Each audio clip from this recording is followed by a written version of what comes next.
In the third chapter, we're gonna talk about the positions with trading the bishops on f4 and two opportunities from the white side, recapturing with g takes f4 and recapturing with e takes f4. So generally, I think that this exchange with doubling pawns on f-file is in white's favor. With taking e takes f4 is like really good for white, and g4 saves few options for the black's counter chances.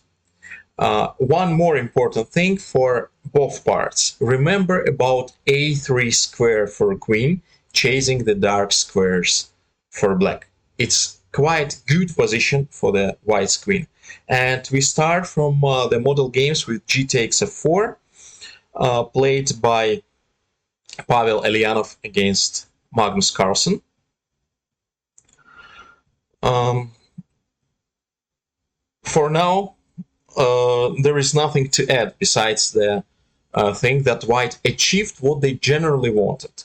Yeah, from the white side, we wanted to trade the dark squared bishops. Usually it's in white's favor. And then, yeah, you can see the, briefly see the example of the white strategy. Queen goes to b3, and then attacking on the queen side, chasing b6 pawn.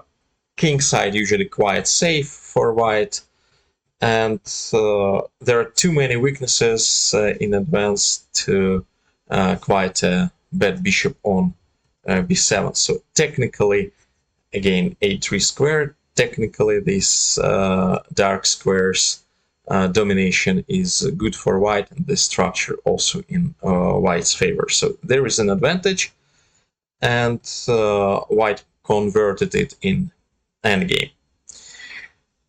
So simply too many weak pawns and passive bishop. And in the game, it was bishop d7. The idea of this plan, remember about from the black side, is to slowly develop the bishop via d7, e8 to get it to h5. So like perhaps the best position on h5 or also on a6. And with queen b3, queen c7, white is delivering the f rook on the queen side, because the a rook might be needed for a4, a5. As I mentioned, it's the good understanding and the preparation of Pavel Elyanov. So, and he got this queen a3 trade. A very, very interesting structure arises, because white gonna push on the b file in advance. So the moves are obvious. White is gaining some space by delivering the a pawn to the black's camp, and from the black side,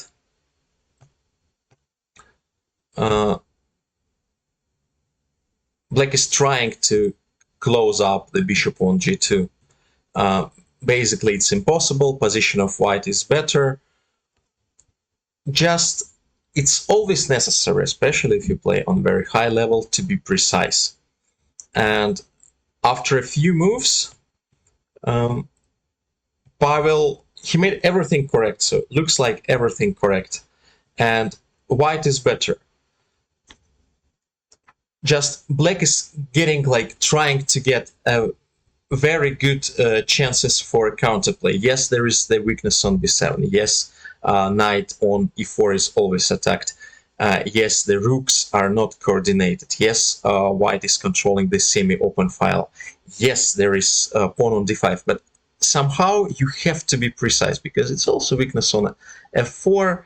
Also, the knight on e6 is unstable, and black would get some play.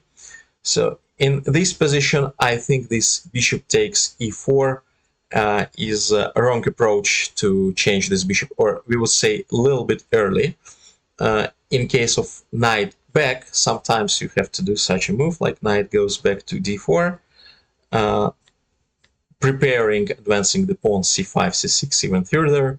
And in case of knight c5, there is d6, bishop d5 options, and also the option to trade the knight via b3. I think it would have given a very good chances for an advantage from the white side. So first to dominate, of course, to dominate the 6th rank and to get the pawn on d6 guarded.